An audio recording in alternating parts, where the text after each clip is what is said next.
First of all हामीलाई चाहिने प्रडक्टहरु भनेको यहाँ जुन भिडियोमा देख्नु भएको छ आइब्रो जेल, एंगल ब्रश अनि तपाईहरुसँग जुन एंगल ब्रश छ त्यो लिदा हुन्छ। मैले चाहिँ यो त्यही जेलमा आइब्रो जेलमा नै आको एंगल ब्रश युज गर्दै छु र अर्को चाहिने भनेको कन्सिलर। कन्सिलर चाहिँ हजुरहरुसँग जुन छ त्यही युज गर्दा हुन्छ। मैले चाहिँ यहाँ एलेग्रोलको कन्सिलर युज गर्दै छु। अब अर्को प्रोडक्ट रहेको छ कोम ब्रश। यो कोम ब्रश चाहिँ आइब्रो कोम गर्न र यो चाहिँ स्पन्ज ब्लेन्ड गर्नको लागि। अब म चाहिँ यहाँ आइब्रो फर्स्टमा चाहिँ आइब्रोलाई कोम गर्ने मैले चाहिँ यहाँ यो स्पुली ब्रशले कोम गर्दै छु। यसरी कोम गर्दा के हुन्छ भन्दाखेरि चाहिँ हाम्रो यो जुन खाली पार्ट हुन्छ त्यो खाली पार्टमा चाहिँ हामीलाई त्यो फिल गर्ने कहाँनिर हो भनेर थाहा पाउन सकिन्छ। त्यही भएर यसरी कोम गर्दाखेरि चाहिँ हामीलाई फिल गर्न सजिलो हुन्छ। त्यही भएर अब यो यसरी नै फर्स्टमा चाहिँ माथिपट्टि लगेर यसरी जुन भिडियोमा देखाइएको छ त्यसरी नै कोम गर्ने।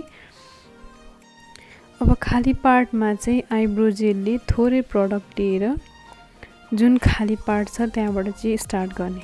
हामी अगाडिदेखि स्टार्ट नगर्ने कि हामी पछाडीबाट चाहिँ स्टार्ट गर्ने। जुन खाली खाली देखेको छ त्यहाँनिर चाहिँ यसरी जेलले फिल गर्ने। अब हामीलाई नेचुरल आइब्रो चाहिएको छ भने चाहिँ हामीले धेरै प्रडक्ट लियौं भने चाहिँ एकदम नराम्रो देखिन्छ। त्यही भएर थोरै प्रडक्ट लियो भने चाहिँ हाम्रो आइब्रो एकदम नेचुरल र एकदम राम्रो देखिन्छ। त्यही भएर थोरै जेल राखेर खाली ठाउँमा फिल गर्दै जाने, त्यसपछि फेरि कोम गर्ने। जति कोम गर्यो त्यति नै लाइट राम्रो देखिन्छ। अब जुन हाम्रो नोज हुन्छ त्यो नोजबाट चाहिँ सिधा माथि लाग्दाखेरि चाहिँ जहाँबाट हाम्रो पोइन्ट स्टार्ट हुन्छ त्यो पोइन्टबाट चाहिँ फिल गर्न स्टार्ट गर्ने। बाक्लो आइब्रो हुनेहरुले चाहिँ यसरी जेल युज नगर्नु होला, किनभने अलरेडी नै बाक्लो आइब्रो छ भने त जेल युज गर्दा झन् नराम्रो देखिन्छ। त्यही भएर कन्सिलरले मात्र मिलाउनु होला। र अब हामी माथिबाट यसरी कोम गर्ने। माथिबाट कोम गर्दाखेरि चाहिँ अब जुन खाली पार्ट छ त्यहाँबाट चाहिँ जेलले त्यसलाई लाइनिङ दिने र खाली खाली देखेको ठाउँमा चाहिँ हल्का हल्का गर्दै फिल गर्ने।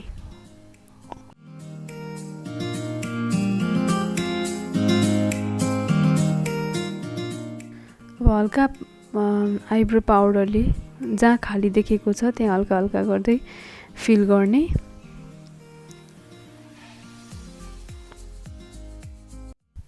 अब यति फिल गरिसकेपछि चाहिँ हल्का कोम गर्ने र कन्सिलरले चाहिँ जहाँ जहाँ बडी हामीले फिल गरेको ठाउँमा बडी देखिरहेको छ त्यसलाई चाहिँ मिलाउने कन्सिलरले।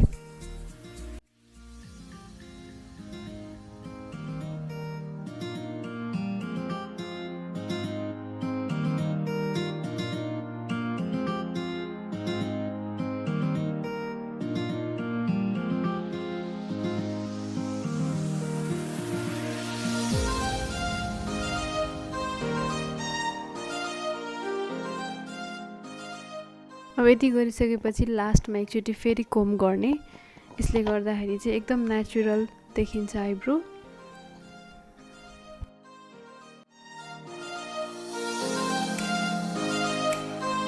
अब यहाँ ब्युटी ब्लेन्डरले चाहिँ कन्सिलरलाई ब्लेन्ड गर्ने।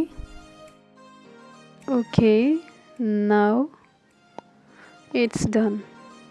Thank you for watching. Bye guys.